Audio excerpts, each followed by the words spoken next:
మన పెట్టుబడి మన పిల్లల భవిష్యత్తు కోసమే కదా. మీ పెట్టుబడికి నమ్మకమైన వేదిక శ్రీ వాసవి ప్రాజెక్ట్స్.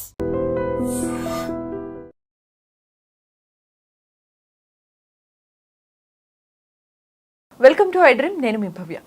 మనకి రెగ్యులర్గా వచ్చే మోషన్ ఉంటుంది, అది చాలా లూజ్గా అవుతుందా మీకు, లేదా బాగా టైట్గా ఉంటుందా, కొన్నిసార్లు 2 days గ్యాప్ వస్తుందా, లేదా బాగా స్మెల్ ఉంటుంది.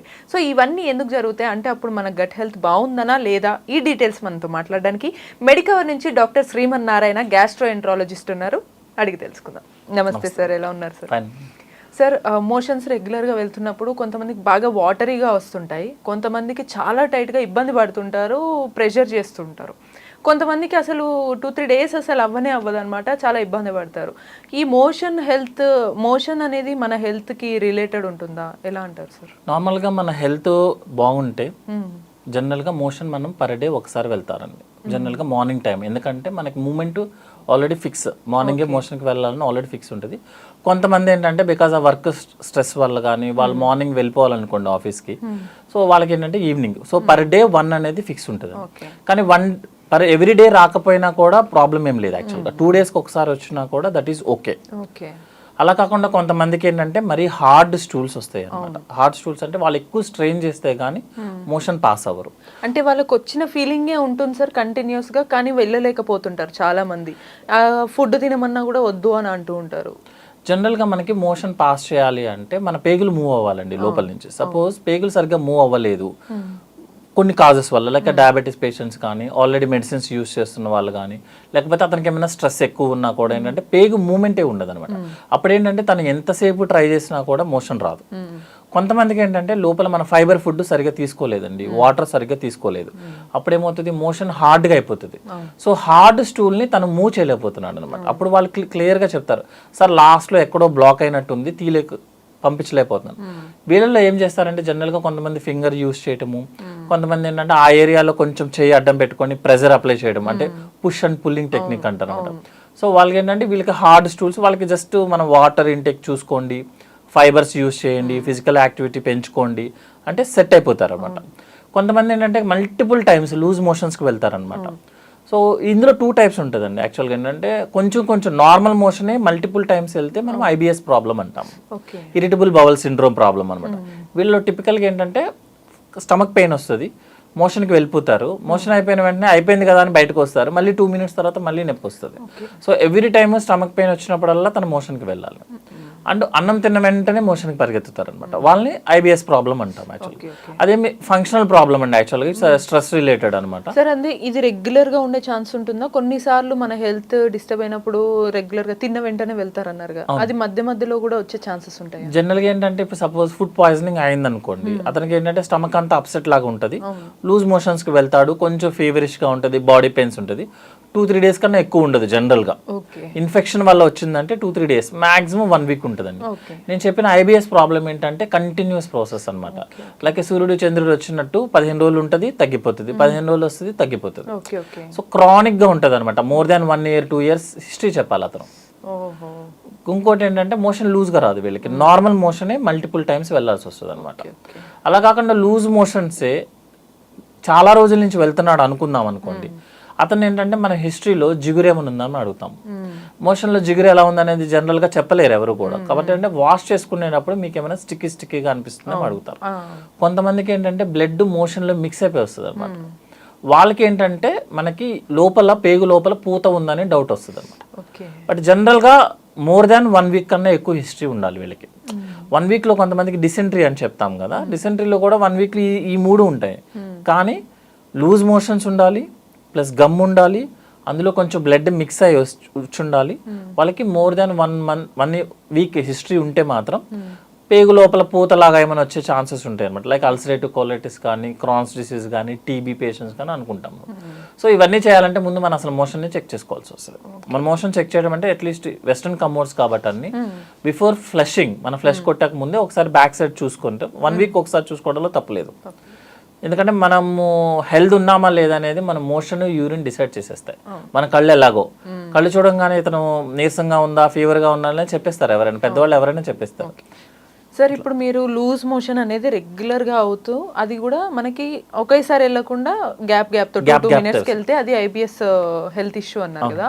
ఒకవేళ వాళ్ళు టైట్ గా వెళ్తే గనక ఆ ఇష్యూ ఏంటి అనొచ్చు, లేదు వాళ్ళకి వెళ్ళిన తర్వాత స్మెల్ బాగా స్మెల్లీగా ఉంటుంది, నెక్స్ట్ టైం వెళ్ళాలనుకున్న వాళ్ళు అసలు వెళ్ళలేకపోతారు అనమాట. సో అలా ఉన్న వాళ్ళ హెల్త్ ఇష్యూ ఎలా ఉంటుంది, దాన్ని ఏమంటారు? జనరల్ గా మోషన్ ఎక్కువ రోజులు మనకి స్టక్ అయిపోయింది అనుకోండి లోపల, సపోజ్ మోర్ దాన్ 1 day కన్నా ఉన్నాం అనుకోండి, మన బవల్కున్న అడ్వాంటేజ్ ఏంటి అంటే సపోజ్ అక్కడ ఏదైనా ఫుడ్ మెటీరియల్ కానీ, like motion is also food material for bowel, so అవి డైజెషన్ చేసుకోవడానికి స్టార్ట్ అవుతుంది అనమాట. సో అందులో ఉన్న వాటర్ని తీసేస్తుంది, అందులో ఏదైతే కార్బోహైడ్రేట్స్ ఉన్నాయో ఫైబర్స్ ఉన్నాయో మొత్తం యూస్ చేసుకుంటుంది అనమాట.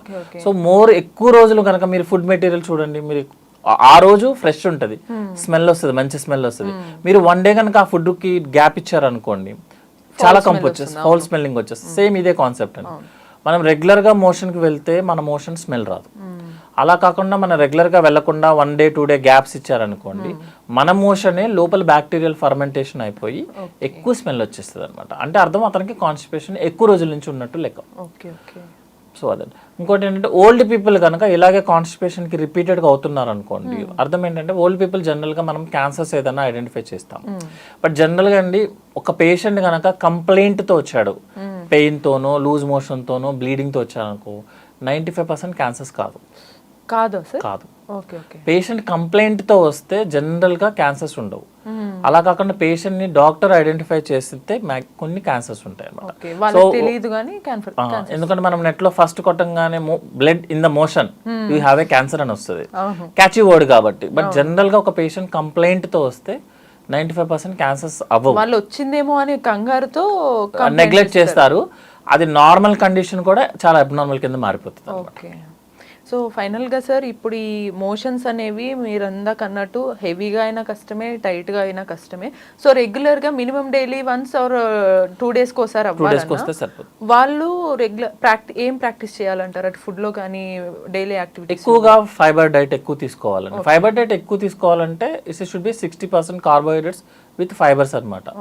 సో రోజు అట్లీస్ట్ ఒక ఆకుకూర ఉండేలాగా, రోజు కొంచెం క్యారెట్ కీరా, మళ్ళీ దాన్ని ఏమి సెపరేట్ గా పైన మన దగ్గర ఏమి ప్రాబ్లం అయితే క్యారెట్ కీరా తినమంటే దాన్ని జ్యూస్ చేసి తీస్తారు. ఆ పల్ప్ను పక్కన పడేస్తారు. యాక్చువల్ గా ఆ పల్పే ఫైబర్. మనం క్యారెట్ ని క్యారెట్ లాగా తినాలి, కీరాని కీరా లాగే. పైన ఫైబర్ తీసేస్తే యూజ్ ఏమి ఉండదండి, సేమ్ మళ్ళీ వాటర్ వస్తుంది అనమాట. సో మళ్ళీ దానికి ఏదో డెకరేషన్ లాగా చేయకుండా క్యారెట్ ఈస్ క్యారెట్, దాని పైన పీల్ ఆఫ్ చేయాల్సిన అవసరం లేదు, డైరెక్ట్ గా వాష్ చేసుకోవడం, తినేయటం. రోజు ఒక వెజిటేబుల్ కర్రీ. మన దగ్గర పప్పు ఈజ్ అ వెజిటేరియన్, పప్పు వెజ్ కాదు యాక్చువల్గా, పల్సెస్ అనమాట. చాలా మంది మీరు వెజిటేబుల్స్ తింటారంటే అవును సార్ పప్పు తింటామంటాం, పప్పు వెజిటేబుల్స్ కాదు యాక్చువల్గా. సో వెజిటేబుల్స్ తీసుకుంటే డైజెషన్ ఈజీ అవుతుంది, మనం ఏం తింటే అదే మోషన్ లాగా వస్తుంది అనమాట. సార్ ఈ లూజ్ మోషన్ లో కూడా కొంతమందికి వాష్రూమ్కి వెళ్ళినప్పుడు తేలుతుంటుంది అనమాట, కొంతమందికి ఎంత ఫ్లష్ చేస్తున్నా అది మునగదు. సో దీని వల్ల కూడా ఏమైనా హెల్త్ ఇష్యూస్ వచ్చే ఛాన్సెస్ ఉంటాయంటారా? జనరల్గా అండి హెల్దీ మోషన్ అంటే ఏంటి అంటే ఒక 100 to 150 grams, అది ఎలాగో మనం క్యాలిక్యులేట్ చేయలేము. సెకండ్ థింగ్ ఏంటంటే సింగిల్ పీస్ లాగా వస్తుంది అనమాట. జనరల్గా అండి హెల్దీ మోషన్ అంటే ఏంటంటే మనం అరౌండ్ 100 to 150 grams మోషన్ ఉంటుంది. లైక్ ఎల్లో కలర్ వస్తుంది అనమాట జనరల్గా, ఇన్ జనరల్గా లైట్ ఎల్లో కలర్గా వస్తుంది. తర్వాత థర్డ్ ఏంటి అంటే నార్మల్గా వాటర్ కమ్మోడ్లో, వాష్రూమ్ కమ్మోడ్లో మునుగుతుంది యాక్చువల్లీ. ఎందుకు మునగకపోతే ఏంటి అర్థం ఏంటంటే more fat, undigested fat material మనకు మోషన్లో ఎక్కువ ఉన్నట్టు లెక్క. మీకు ఆయిల్ తెలుసు కదా, మోషన్ లో ఫ్లోట్ అవుతుంది, ఆయిల్ వాటర్ లో ఫ్లోట్ అవుతుంది. సో అర్థం దట్ ఇస్ సేమ్ మీనింగ్ అండి. మన మోషన్ లో కనుక ఆయిల్ ఎక్కువ ఉంటే మనకి ఫ్లోట్ అవుతుంది. ఆయిల్ ఎక్కడి నుంచి వస్తుంది? ఐదర్ మనం ఎక్కువ తీసుకోవడం వల్ల అవ్వచ్చు, లేకపోతే ఏంటంటే మనకి ఆయిల్ డైజెషన్ అవ్వకపోయినా అవ్వచ్చు. సో ఆయిల్ ఎక్కువ తీసుకుంటే that is already spicy food కానీ మనం బయట ఎక్కువ ఫుడ్ తింటాం. కొంతమంది ఈ మధ్య డైరెక్ట్గా కోకోనట్ వాటర్, కోకోనట్ ఆయిల్ రెండు తాగేస్తున్నారు లోపలికి. సో ఆయిల్ ఎక్కువ తీసుకున్నా, మనం జనరల్గా తీసుకోవాల్సిన ఆయిల్ కన్నా ఎక్కువ తీసుకున్నా మన మోషన్ ఫ్లోట్ అవుతుంది. కొంతమందికి ఏంటంటే మన ఫ్యాట్ ఏదైతే మనం తీసుకున్నామో అది డైజెషన్ అవ్వదు అనమాట. కొన్ని కండిషన్స్ ఉంటాయి, అంటే లైక్ చాలా ఎసిడిటీ ప్రాబ్లం ఎక్కువ ఉన్న వాళ్ళకి కూడా. సెకండ్ థింగ్ ఏంటంటే స్మాల్ బౌల్లో డిసీజెస్ ఉంటాయి, like celiac disease, ulcerative colitis disease, Crohn's diseases ఉన్నప్పుడు ఏంటంటే వాళ్ళకి డైజెషన్ అవ్వదు, ఫ్యాట్ డైజెషన్ పెక్యులర్. అంటే ఈ రకంగా ఒకవేళ మోషన్ వెళ్ళినప్పుడు ఫ్లోట్ అయ్యే వాళ్ళు ఉంటే వెంటనే డాక్టర్ కన్సల్ట్ అయితే కంపల్సరీగా అండి. ఎందుకంటే వేరే ఏ ప్రాబ్లం అయినా పెద్ద డిసీజెస్ ఏముండవు కానీ మోషన్ కనుక ఫ్లోట్ అయింది అంటే అర్థం ఏంటంటే బిగ్ ఇష్యూస్ అదే అనమాట. అంటే బ్యాక్గ్రౌండ్ లో ఇష్యూస్ ఉన్నాయని, అలాగని ప్రతి దానికి పెద్ద పెద్ద ప్రాబ్లమ్స్ అని కాదు, జస్ట్ అలర్ట్ చేయడానికి అంతే అనమాట. సపోజ్ మనకి ప్యాంక్రియాటైటిస్ వచ్చిందండి, ప్యాంక్రియాటిక్ డ్యామేజ్ అయిపోయింది, 80% ప్యాంక్రియాటిక్ టిష్యూ డ్యామేజ్ అయిపోయింది, అప్పుడు మనకు ఆయిల్ డైజెస్ట్ అవ్వదు. వాళ్ళకి కొంతమందికి అయితే మీకు డైరెక్ట్ గా ఆయిల్ బయటకు వచ్చేస్తుంది మోషన్ లో నుంచి. సో వాళ్ళకి అర్థం ఏంటి, వెనక ప్యాంక్రియాటిక్ ప్రాబ్లం ఉన్నట్టు లెక్క, అంటే complete digest. Suppose liver failure patients ఉన్నారు అనుకోండి, వాళ్ళకు కూడా మనకి ఆయిల్ డైజెస్ట్ అవ్వదు. ఓకే, నెక్స్ట్ కోలాన్ ఏదైనా ప్రాబ్లం ఉంది, అల్సరేటివ్ కోలైటిస్ వచ్చింది, క్రాన్స్ డిసీజ్ వచ్చింది, లోపల కోలాన్ లో కూడా ఫ్యాట్ డైజెస్ట్ అవ్వట్లేదు, వాళ్ళకి ఆటోమేటిక్ గా ఆయిల్ బయటకు వచ్చేస్తుంది. పెద్ద పేగు. సో ఏ డైజెషన్ ప్రాసెస్ లో కనుక ప్రాబ్లం వచ్చినా, లైక్ ఫుడ్ పైప్ లో, స్టమక్ లో, ఇంటెస్టైన్ లో, కోలాన్ లో, లివర్ లో, గాల్ బ్లాడర్ లో ఎక్కడ ప్రాబ్లం వచ్చినా కూడా ఫస్ట్ ఎఫెక్ట్ అయ్యేది ఫ్యాట్. ఎందుకంటే మన జనరల్ గా మన బాడీకి అవసరం లేదు అనిపిస్తుంది, అది మనకు కూడా అవసరం లేదనిపిస్తుంది కాబట్టి ఫస్ట్ అదే ఎఫెక్ట్ అవుతుంది. సో ఎక్కువ ఫ్యాట్ ఉంటే మన మోషన్ ఫ్లోట్ అవుతుంది. సో మిగతా ఏ రకంగా మోషన్ వచ్చినా ఓకే, కానీ ఫ్లోటింగ్ కనుక వస్తే మాత్రం ఇమీడియట్ గా డాక్టర్ కన్సల్ట్ చేస్తారు. బట్ ఈ మోషన్ లూజ్ మోషన్ లో మనం ఇందాక అనుకున్నట్టు లైట్ ఎల్లో అన్నారు మీరు, బట్ కొన్నిసార్లు heavy dark orange kind red గా రావడం అలా కూడా ఉంటుంది, వాళ్ళకి మంటగా కూడా ఫీల్ అవుతారు అనమాట. సో ఇది ఎటువంటి హెల్త్ ఇష్యూ ఏమన్నా ఉంటుందా? జనరల్ గా అండి మనకి మోషన్ ఎల్లో కలర్ లో ఉండడానికి కారణం ఏంటంటే బైలిరూబిన్ అనమాట. బైలిరూబిన్ కనుక మనకి బాడీలో బయటికి రావడానికి లివర్ నుంచి మోషన్ లోకి వెళ్ళిపోతుంది. సపోజ్ అది బైలిరూబిన్ అంటే జాండిస్ అనమాట, లేమన్ టర్మినాలజీలో చెప్పాలంటే. సపోజ్ మనకి లివర్ కనుక డ్రైనేజ్ పైప్ కి ఏదైనా బ్లాక్ ఉందనుకోండి, మనకు బైలిరూబిన్ మోషన్ లోకి రాదు, అప్పుడు ఎల్లో కలర్ కాదు వైట్ కలర్ లో వస్తుంది. అలా కాకుండా మనం సపోజ్ ఐరన్ సిరప్స్ తీసుకున్నాము కొంతమందికి, వాళ్ళకి ఏంటంటే డార్క్ బ్లాక్ కలర్ అనమాట, నాట్ కంప్లీట్లీ జెడ్ బ్లాక్ అంటే మన హెయిర్ బ్లాక్ కాదు, కొంచెం బ్రౌన్ బ్లాక్ కలర్ కింద వస్తుంది అనమాట ఐరన్ సిరప్స్ వేసుకున్నప్పుడు. కొంతమంది బీట్రూట్ తీసుకున్న వాళ్ళకు కూడా బీట్రూట్ కలర్ లో వస్తుంది. జనరల్ గా మన దగ్గర ప్రాబ్లం ఏంటి అంటే, నిన్న అది బీట్రూట్ తిన్నానండి అందువల్ల ఈ రోజు రెడ్ వచ్చిందని చెప్తారు. యాక్చువల్ గా బీట్రూట్ కలర్ ఎలా అయితే ఉందో దానికన్నా కొంచెం లైట్ కలర్ లో మోషన్ వస్తుంది కొంతమందికి. సో మనం అబ్జర్వ్ చేయాల్సింది ఏంటంటే, వైట్ కలర్ అయితే అదే పేషెంట్ కనుక జాండిస్ ఉంటే ఒక ప్రాబ్లం ఉన్నట్టు లెక్క. అట్లా కాకుండా మరీ కంప్లీట్ గా డార్క్ ఎల్లో కలర్ వచ్చింది అనుకోండి, అది ప్యాంక్రియాటిక్ ఇష్యూస్ ఉన్నట్టు లెక్క అనమాట. ఓకేనా, అంటే ఇవి జస్ట్ మనం సజెస్ట్ చేస్తాయి అనమాట, అంతే తప్పించి ఇవే కారణం అని కాదు. చాలా కేర్ఫుల్ గా ఉండడానికి ఒక మార్గం జస్ట్ మనం చూసుకోవడానికి అనమాట. ఇంకొక సెకండ్ థింగ్ ఏంటంటే, బ్లాక్ కలర్ లో వస్తుంది, కంప్లీట్ గా బ్లాక్ అనమాట, మన హెయిర్ కలర్ బ్లాక్ లో వస్తుంది అనమాట. దాన్ని మెలినా అంటాం టెక్నికల్ టర్మినాలజీలో. దాని అర్థం ఏంటంటే, లోపల మన పేగుల్లో ఎక్కడో బ్లీడ్ అవుతుంది, ఆ బ్లీడ్ అయిపోయిన రెడ్ కలర్ బ్లాక్ కలర్ కింద కన్వర్ట్ అవుతుంది అనమాట. అందుకే ఎవ్రీ టైము ఓల్డ్ పీపుల్ అయితే ఎవ్రీడే చెక్ చేసుకోండి అని చెప్తాము. యంగ్ పీపుల్ అయితే అట్లీస్ట్ 1 week లో ఒకసారి అయినా సరే, మన మోషనే కాబట్టి జస్ట్ ఒకసారి కమోడ్ లో చెక్ చేసుకొని ఫ్లష్ చేసేయమని చెప్తాం. సో బ్లాక్ కలర్ వస్తే వెరీ డేంజర్ యాక్చువల్గా, వైట్ కలర్ వచ్చినా danger, light yellow is always the safest అన్నమాట. కొంతమందికి జనరల్ గా అన్డైజెస్టెడ్ ఫుడ్ పార్టికల్స్ వస్తాయండి, సీడ్స్ వస్తాయి, that is okay for them. అలా కంటిన్యూస్ అవుతుందంటే అర్థం ఏంటంటే, మన బాడీ లోపల మ్యూకోజా అని ఉంటుంది కదా, మన లోపల లేరు, అవి వాటికి ఏదో ప్రాబ్లం ఉన్నట్టు లెక్క, అంతేగాని రూల్ ఏం లేదు యాక్చువల్గా. సో కొంతమంది పల్సెస్ తింటారు, కొన్నిసార్లు మింగేస్తాము నమ్మలకుండా, స్వాలింగ్ డైరెక్ట్గా చేసినప్పుడు అవి వచ్చేస్తాయి డైరెక్ట్గా. జనరల్గా ఏంటంటే షెల్స్ అనేవి డైజెస్ట్ అవ్వవు, అవి వచ్చేస్తాయి అనమాట. సార్ మరి ఇందాక మనం లూజ్గా వెళ్తున్నప్పుడు, మామూలుగా టైట్గా వెళ్తున్నప్పుడు అంటే వాళ్ళు ప్రెషర్ అప్లై చేస్తారు కాబట్టి పెయిన్ అవ్వడంలో, మంట అవ్వడంలో ఒక అర్థం ఉంటుంది. బట్ లూజ్ మోషన్ అయినప్పుడు కూడా కొన్నిసార్లు మంట ఫీల్ అవుతారు చాలా మంది, ఇబ్బందిగా వచ్చి కూర్చుంటూ ఉంటారు అనమాట. సో అప్సెట్ ఉంది స్టమక్ అంటారు, దీనికి రీజన్ ఏమంటారు? జనరల్గా అండి, నార్మల్ మోషన్ పాస్ చేస్తే మనం తక్కువ ప్రెషర్ అప్లై చేసిన మోషన్ అయిపోతుంది. లూజ్ మోషన్స్, సాఫ్ట్ మోషన్స్కి మనం ఎక్కువ ప్రెషర్ అప్లై చేయాల్సి వస్తుంది. ఇంకొకటి, మీరు నార్మల్ గా టర్మినాలజీ చూస్తే, మనం వాటర్ లో మన కాలు ఎక్కువసేపు పెట్టామనుకోండి, ఇటు లైక్ కలర్ చేంజ్ అయిపోయి కొంచెం ర్యాషెస్ లాగా వచ్చేస్తుంది అనమాట. సేమ్ కాన్సెప్ట్ అండి. ఇప్పుడు మీరు 3-4 times మోషన్ అక్కడ నుంచి పాస్ అవుతుంది, మనం ఒకటి వాటర్ పైనుంచి ఫ్లష్ అవుతుంది, కింది నుంచి మనం వాష్ చేసుకోవడానికి మనం ఫ్లష్ చేస్తాము. అంటే లైక్ వాటర్ వాష్ ఎక్కువ అవుతుంది, లైక్ మన కాళ్ళు వాటర్ లో పెడితే ఎలా అయితే ప్రాబ్లం అవుతుందో అలా దాని వల్ల పెయిన్ వస్తుంది అనమాట. కరెక్ట్ గా చెప్పాలంటే చిన్నపిల్లలకి డైపర్ ర్యాష్ వస్తుంది కదండి, సేమ్ అదే కాన్సెప్ట్. డైపర్ ర్యాష్ ఎందుకు వస్తుంది? కంటిన్యూస్ గా వాళ్ళకి అది వేసుకొని ఉంటారు, తడవటం. సేమ్ ఇదే కాన్సెప్ట్ లూజ్ మోషన్స్ లో వాళ్ళకి కూడా ర్యాష్ వస్తుంది. ట్రీట్మెంట్ కూడా అదే యాక్చువల్ గా. Diaper rash happy rash cream apply చేయమని చెప్తాము. అంటే ఎనీ టైం డ్రైగా పెట్టుకోండి, వాష్ చేసుకోవద్దు, టిష్యూ పేపర్ తో క్లీన్ చేసుకోమని చెప్తాము.